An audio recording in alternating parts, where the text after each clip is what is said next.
And now, Chapter 7, Salvation of Trnavarta.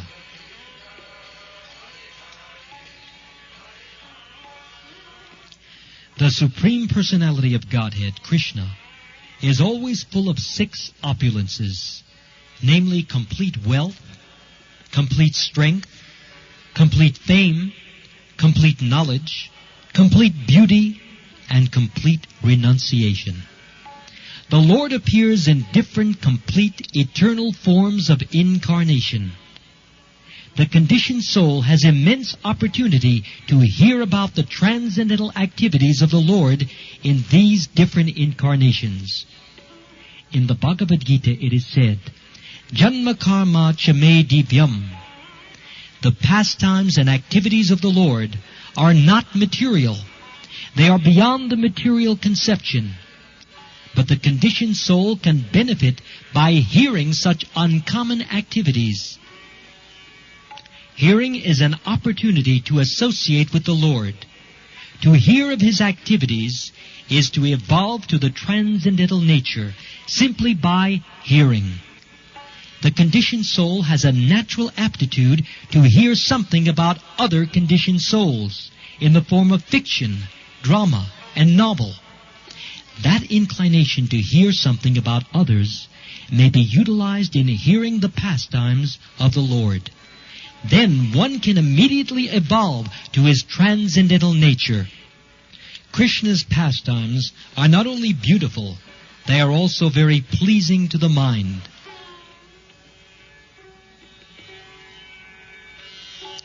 If someone takes advantage of hearing the pastimes of the Lord, the material contamination of dust accumulated in the heart due to long association with material nature can be immediately cleansed.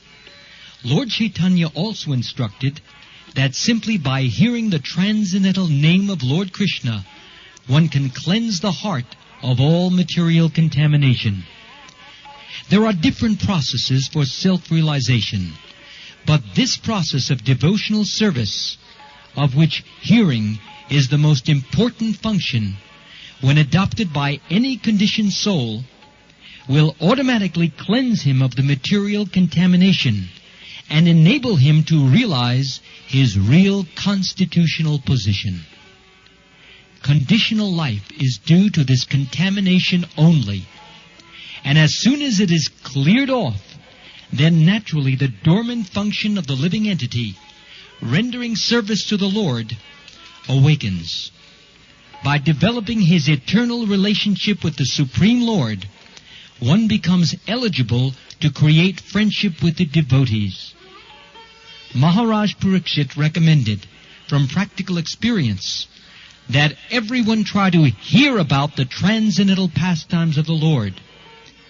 This Krishna treatise is meant for that purpose, and the reader may take advantage of it to attain the ultimate goal of human life.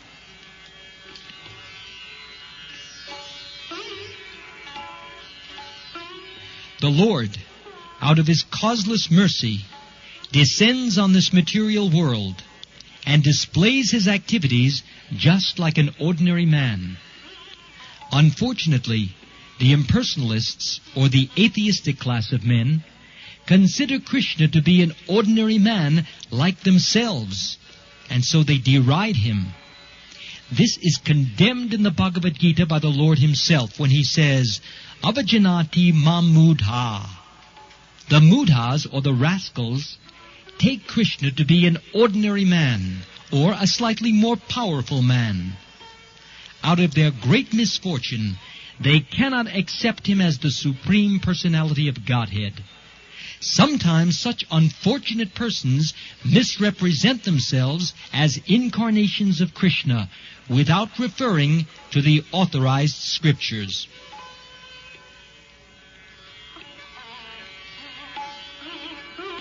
When Krishna grew up a little more, he began to turn himself backside up. He did not merely lie down on his back. And another function was observed by Yashoda and Nanda Maharaj, Krishna's first birthday. they arranged for Krishna's birthday ceremony, which is still observed by all followers of the Vedic principles.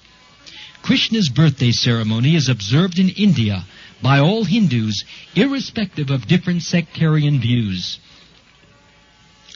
All the cowherd men and women were invited to participate, and they arrived in jubilation.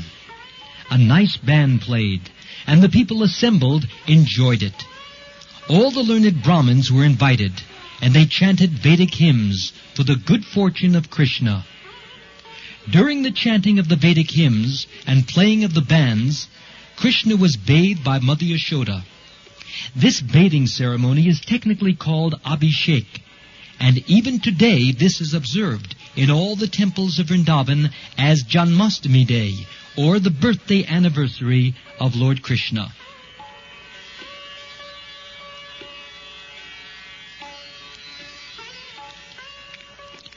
On this occasion, Mother Yashoda arranged to distribute a large quantity of grains, and first-class cows decorated with golden ornaments were made ready to be given in charity to the learned, respectable Brahmins. Yashoda took her bath and dressed herself nicely, and taking child Krishna, duly dressed and bathed, on her lap, she sat down to hear the Vedic hymns chanted by the Brahmins. While listening to the chanting of the Vedic hymns, the child appeared to be falling asleep, and therefore Mother Yashoda very silently laid him down on the bed. Being engaged in receiving all the friends, relatives, and residents of Vrindavan on that holy occasion, she forgot to feed the child milk. He was crying, being hungry, but Mother Yashoda could not hear him cry because of the various noises. The child, however, became angry because he was hungry, and his mother was not paying attention to him. So he lifted his legs and began to kick his lotus feet, just like an ordinary child. Baby Krishna had been placed underneath a hand-driven cart, and while he was kicking his legs, he accidentally touched the wheel of the cart, and it collapsed. Various kinds of utensils and brass and metal dishes had been piled up on the handcart, and they all fell down with a great noise. The wheel of the cart separated from the axle, and the spokes of the wheel were all broken and scattered hither and thither.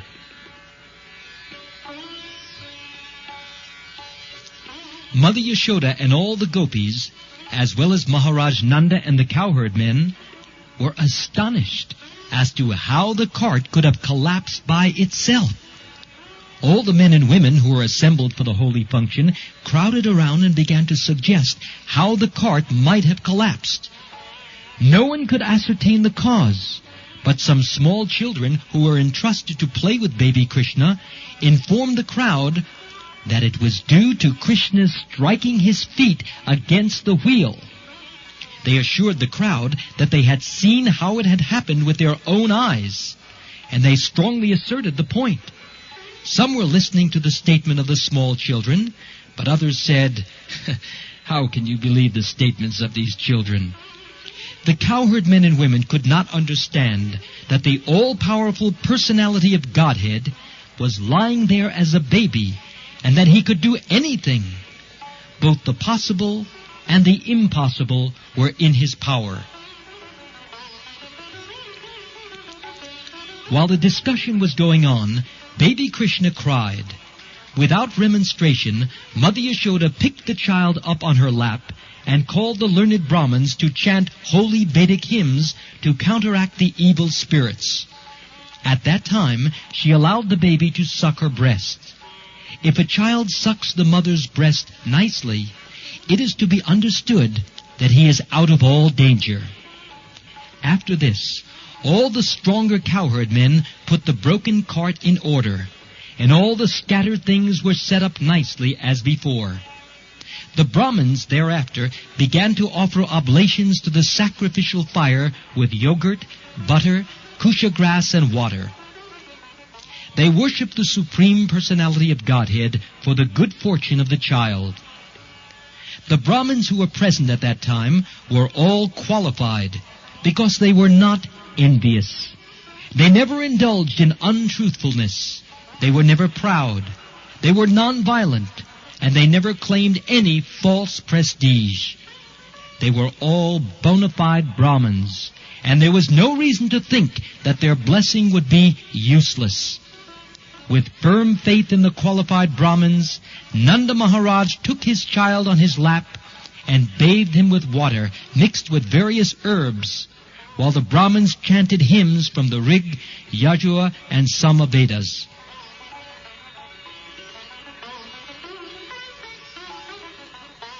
It is said that without being a qualified Brahmin, one should not read the mantras of the Vedas. Here is the proof that the Brahmins were qualified, with all the Brahminical symptoms. Maharaj Nanda had also full faith in them. Therefore they were allowed to perform the ritualistic ceremonies by chanting the Vedic mantras.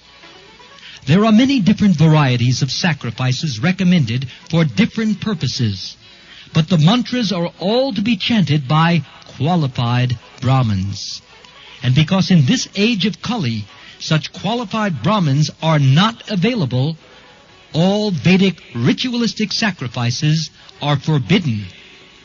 Sri Chaitanya Mahaprabhu has therefore recommended only one kind of sacrifice in this age, namely Sankirtan Yajna, or simply chanting the Maha Mantra.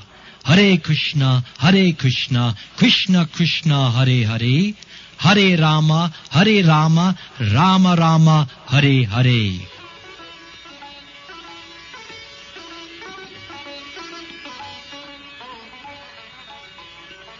As the Brahmins chanted the Vedic hymns and performed the ritualistic ceremonies for the second time, Nanda Maharaj again gave huge quantities of grains and many cows to them. All the cows which were given in charity were covered with nice gold-embroidered garments, and their horns were bedecked with golden rings. The hooves were covered with silver plate, and they wore garlands of flowers. He gave so many cows just for the welfare of his wonderful child, and the Brahmins in return bestowed their heartfelt blessing. And the blessings offered by the able Brahmins were never to be baffled. One day, shortly after the ceremony, when Mother Yashoda was patting her baby on her lap, the baby felt too heavy, and being unable to carry him, she unwillingly placed him on the ground. After a while, she became engaged in household affairs.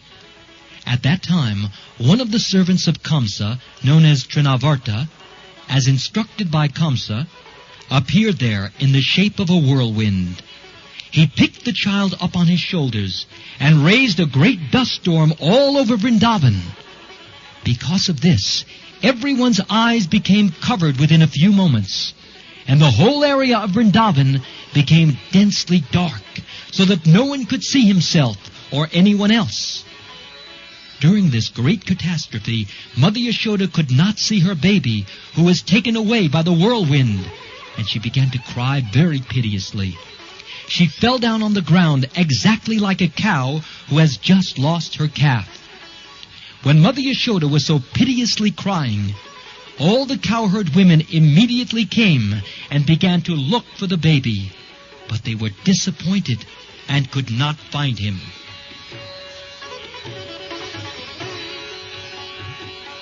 The Trnavarta demon, who took baby Krishna on his shoulder, went high in the sky, but the baby assumed such a weight that suddenly he could not go any further, and he had to stop his whirlwind activities. Baby Krishna made himself heavy and began to weigh down the demon. The Lord caught hold of his neck. Trnavarta felt the baby to be as heavy as a big mountain, and he tried to get out of his clutches, but he was unable to do so, and his eyes popped out from their sockets.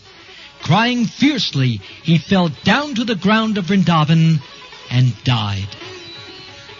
The demon fell exactly like Tripura, who was pierced by the arrow of Lord Shiva. He hit the stone ground, and his limbs were smashed. His body became visible to all the inhabitants of Vrindavan. When the gopis saw the demon killed, and child Krishna very happily playing on his body, they immediately picked Krishna up with great affection. The cowherd men and women became very happy to get back their beloved child Krishna. At that time, they began to talk about how wonderful it was that the demon took away the child to devour him, but could not do so. Instead, he fell down dead. Some of them supported the situation, saying, "This is proper, because those who are too sinful die from their sinful reactions, and child Krishna is pious. Therefore he is saved from all kinds of fearful situations. And we too must have performed great sacrifices in our previous lives, worshipping the Supreme Personality of Godhead, giving great wealth in charity, and acting philanthropically for the general welfare of men. Because of such pious activities, the child is saved from all danger." The gopis assembled there spoke among themselves, saying, "What sort of austerities and penances we must have undergone in our previous lives. We must have worshipped the Supreme Personality of Godhead, offered different kinds of sacrifice, made charities, and performed many welfare activities for the public, such as growing banyan trees and excavating wells. As a result of these pious activities, we have gotten back our child, even though he was supposed to be dead. Now he has come back to enliven his relatives." After observing such wonderful happenings, Nanda Maharaj began to think of the words of Vasudeva again and again.